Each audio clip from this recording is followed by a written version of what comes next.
At the moment, this is saying 798,000. We're not really being fair with this graph in this comparison because we've only got actual data for Southern Province. Whereas this one, because we haven't selected, we're saying all provinces, we're actually saying for the entire Zambia. So what we'll do is, if we cut this down into Southern Province only, then we start to get meaningful comparison. And so these could be graphs that PATF meetings are talking about. And so now we're looking at just the targets for Southern Province, and we're looking at the actual. So based on this data, in Q1 2010, we should have been distributing 1.45 million male condoms per quarter, where in actual fact we're only distributing 800,000 condoms per quarter. What this means is, obviously, we've failed to meet our targets, and if we continued in this direction, we would fail to meet the Millennium Development Goals. And you can see that over time, it's a bit volatile. We haven't really entered the data in for Q2 2011, and so this information is not really accurate. But you can see the 1,000 condoms that we entered in our NAF form just a few minutes ago. What we can actually, further to this, we can actually drill down to a specific district. And so if we look at Mazabuka, who are one of the better ones in terms of male condom distribution at the moment, and we look at their graphs, we can see that they are consistently above targets. Perhaps this data is trending down, but this is something that could be discussed in a DATF meeting very well to make sure that because it's trending down, that doesn't continue to happen, and they make sure that they meet this target of 271,000 condoms. If we look at female condoms, we can see that they were above target, but they've fallen back and seem to have recovered. So what's really important is that in any quarter, they're above the target. If we look at a Livingston district, for example, we'll see again an example of this volatility, where male condom distribution was extremely good at the start. And we can see that in Livingston district, it was more than 4 times the target. Yet in the second quarter, it dropped off sharply from 500,000 down to about 80,000 or 87,000. And so that's a major change. What would be ideal with information like this is for the DATF meeting to come together and really look at this information and then make decisions. For example, if it dropped down from 500,000 to 87,000, and we know we should have been distributing 132,000 condoms based on the population of Livingston, what would be really useful in the DATF meeting is to ask, why is this happening? Why have we dropped off so much in this quarter? Maybe one of the big partners is closed, or maybe funding has finished for one of these partners.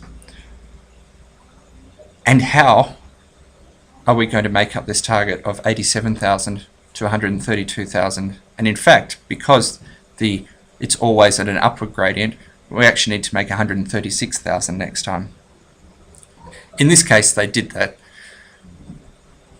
But what we're trying to change is the behaviour of a DATF meeting to be much more focused on results. And so by having a target and an actual, we can drive the behaviours of asking, how do we do something, rather than looking at these actual numbers without a target and really guessing whether they're performing well or poorly.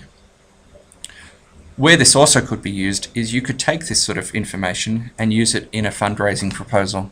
And so what this proves is that in Livingston District, we had a problem in Q4 2010, imagining that these 2 quarters haven't happened yet.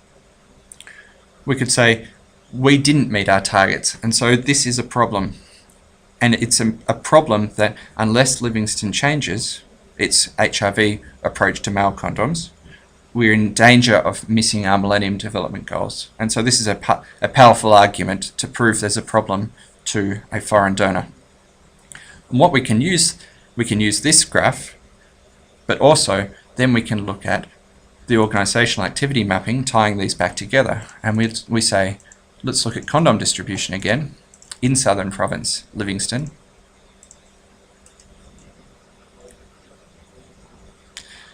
And we can see where organisations are distributing condoms and potentially where there's a need to increase. And so if there's only one organisation working within the Freedom Ward, and it's Society for Family Health, with the graph from the other page showing that there is a problem, and this map showing where there's probably a problem, you present a very powerful argument to a donor that says, we need money for condom distribution in this area. And hopefully that will be enough to convince them. The other way that we can look at this data is using a pivot table and Excel.